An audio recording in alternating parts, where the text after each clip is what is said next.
Hey, this is Dorleen, and today I'm working in my junk journal. I'm going to talk a lot today, but maybe not necessarily about what I'm doing. I hope it's pretty obvious right now. I'm adding just torn pieces of paper to cover this left side of this journal that I'm redoing. I went through my junk journal stash of just random papers, and those papers, which I've mentioned in my junk journal videos, are a variety of junk mail, their envelopes, you saw a bingo card, just random scraps that I have. So you don't necessarily need to go out and purchase, pattern papers or scrapbook papers. You can just use what you have or what you've created. I'm using gesso to cover the entire thing, and that's a good idea to do when you just kind of want to unify the colors, because obviously the pieces that I put down did not coordinate or were not put down because of the color. It was mostly just to add some interest to the background.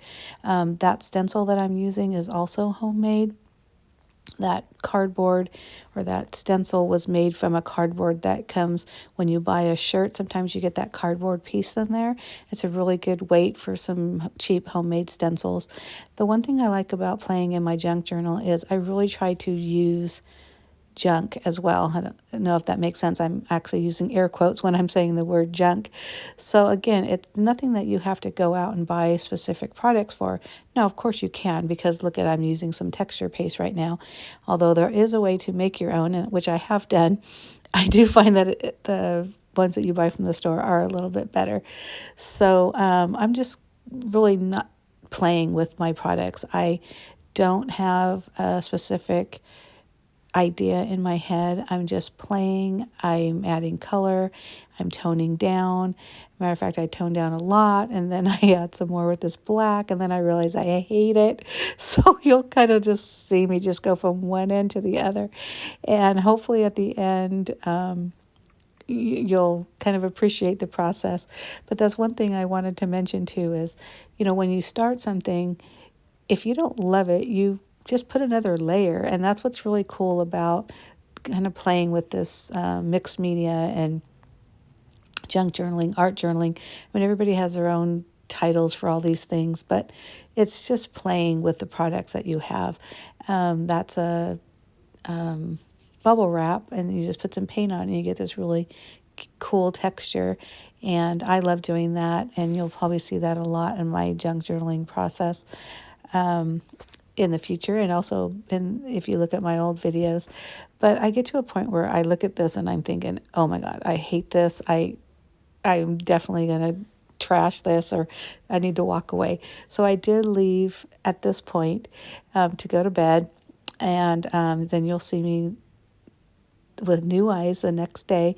I'm still not sure what I'm going to do, but I'm just playing with a white pen. I know it needs some white because that's a lot of color for your eye. It needs something to rest on.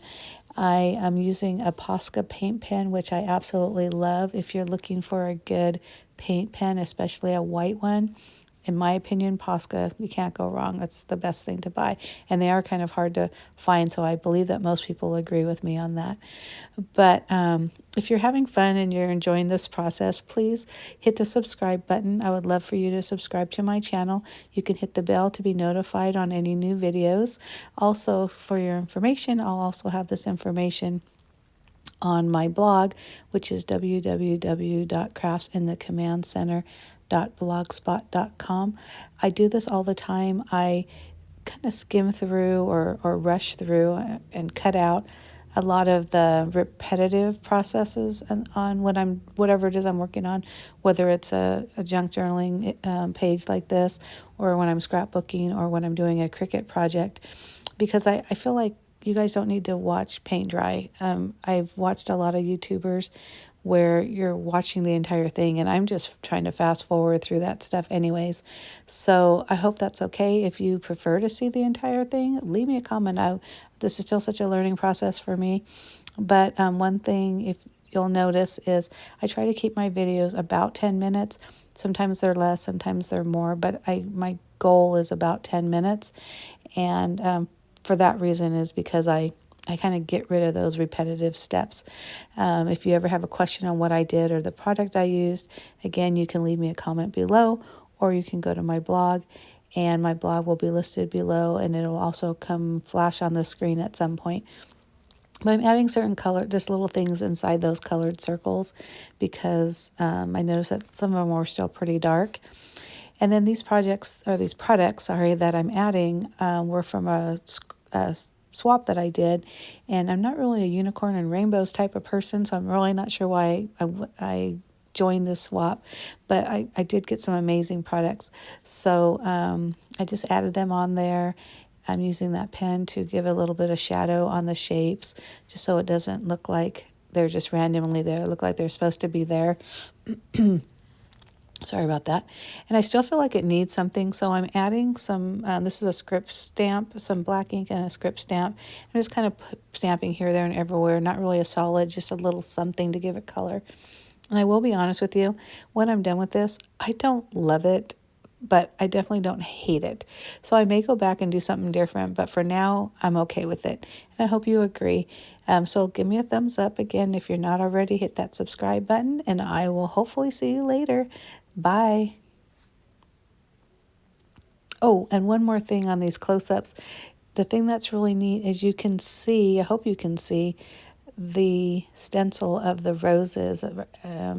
And so that's what's nice about this thing too, is you get to see the different layers. Bye. Enjoy.